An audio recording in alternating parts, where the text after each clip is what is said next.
I got really high marks at uni, but I'm constantly knocked back when applying for jobs. Why? Ooh, okay. So I guess when I'm looking for employees, in all honesty, I'm probably not even ever going to look at marks, or I, I care about the whole human being and what they're going to bring to to Moose, and how that is going to work with the rest of the team. I think, obviously marks are great and they're a key indicator of, your intelligence and your work ethic, which sounds awesome. But I guess it's like, how can you help show the rest of you as well in that job application? What else are you bringing to the table? What about your personality? What would make you a great contribution to a team that you're adding to? Because I guess most employers are wanting to look at that whole human, if that makes sense. Yeah, that makes sense. Yeah. And I think, like, not to downgrade uni, but people are removing uni from must-haves on job applications, right? Like, so it is that we are definitely hiring the whole person, because it's that can work or not work. Having the marks is, like you said, is great, and it shows that that's entry level. We're getting a smart person, but smart people is not just the one thing that we need in organizations.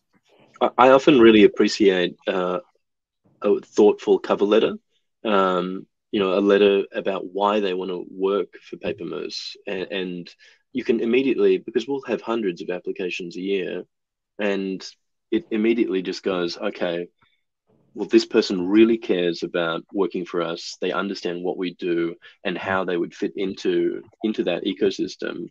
I'm going to meet with them and give them a shot, because it is difficult when you're looking at hundreds of CVs. What is the thing that is going to pop out?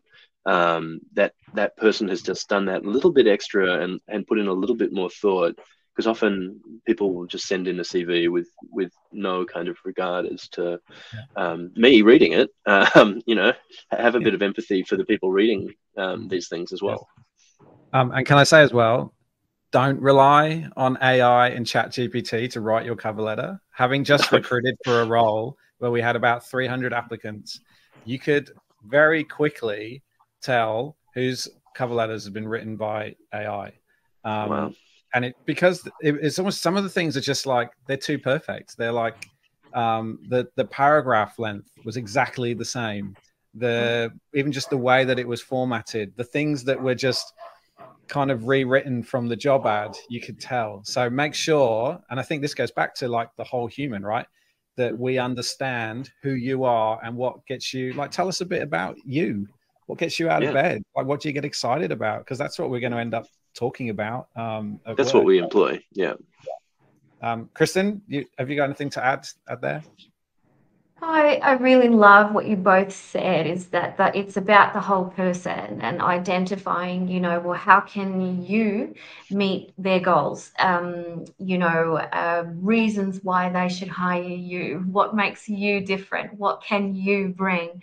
So, from a psychological perspective, it can be, we can think about it in terms of being strategic with the use of our self-marketing material. And that involves, things like your cover letter, statements addressing selection criteria, your CV, even your portfolio, is that it's really important to shine through this documentation. And the one thing that I guess, helpful to add is to do your research on who you're applying to. Do you understand their business and what they're trying to achieve? And make sure that you communicate or link that with what you can offer them, because Nick's absolutely right, is that, people can submit in very generic cover letters that look like, there's not a lot of passion or keen interest into the job itself. So this will really help you to stand out.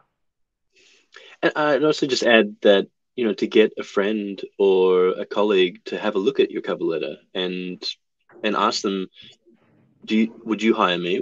Is there something in here that do you think my full personality is coming across in this letter and this CV? Yeah. Excellent.